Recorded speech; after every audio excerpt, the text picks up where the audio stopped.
Absolutely buzzing. Just finished watching Fabio Wardley versus Joseph Parker.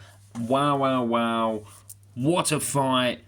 What a main event. If you've been watching the channel, we just had an absolute stinker in the heavyweight division in the UFC in Tom Aspinall v Cyril Gahn, ending by an accidental eye poke. And then obviously Wardley and Parker absolutely going, you know what, you've had a stinker. We're going to go in there and have a barn burner. What a fight. What a finish.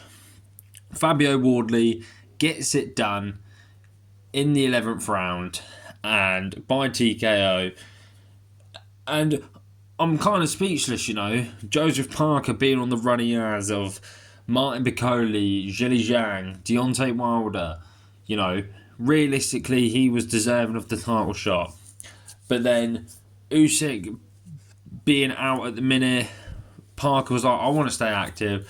I'll take this fight here against a guy who truthfully said he's had, X amount of white collar events, but weren't even amateur, never having an amateur fight in his life, coming to the professional game, got to 19-0, undefeated, and taking on, the second best heavyweight we've got in this moment in time, in Joseph Parker.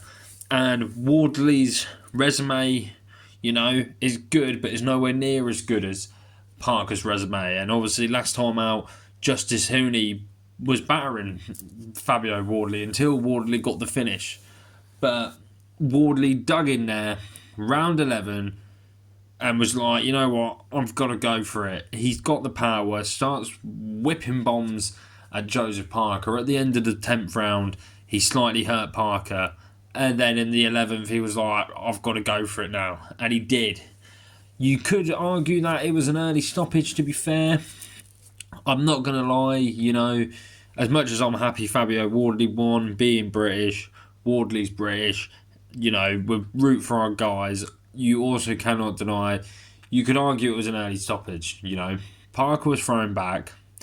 The last shot, slightly rocked him, didn't even land. Well, I can't even say it rocked him because, it didn't actually land. But, I think there was still nearly 2 minutes left of that round. And it weren't looking like Wardley was slowing down. It looked like it was going one way. And that was to Parker being seriously hurt. So I'm slightly happy the ref did step in. But at the same time, you could be like, well, Parker was still standing, defending. And some of the shots weren't even hitting him. It looked bad. But like I said, Wardley got the stoppage. It is what it is. I'm happy. I'm over the moon. He got the stoppage in there. We all know what is next now. It has to be Alexander Usyk at Wembley Stadium or the Tottenham Stadium late in mid next year, or I would love for it to be early next year, but let's be realistic, that's not happening.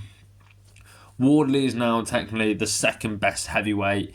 Ajit Kabiel is booked for Germany, so it has to be Wardley. It has to be Fabio Wardley. He's got the power.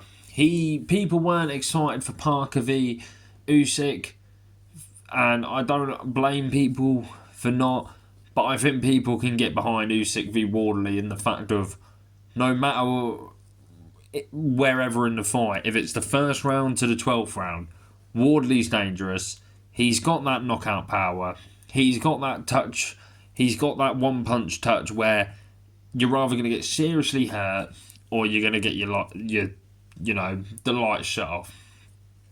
Fantastic fight. Fair play to both of them because they put on a show for us after we had a stinker in the UFC. And like I said, I'm over the moon. I'm over the moon that Wardley won. It was a great fight. Great finish. Wardley was doing what he needed to do. Even at times was outboxing Joseph Parker. Parker looked really good as well. And great fight. Let me know what you guys think in the comments below. How do you think a fight plays out between Usyk and Wardley? Did you think it was an early stoppage or not? Who was up on the scorecards? All those stuff. Let me know what you guys think. Like I said, comment, subscribe, all that stuff. And I'll catch you people in a bit.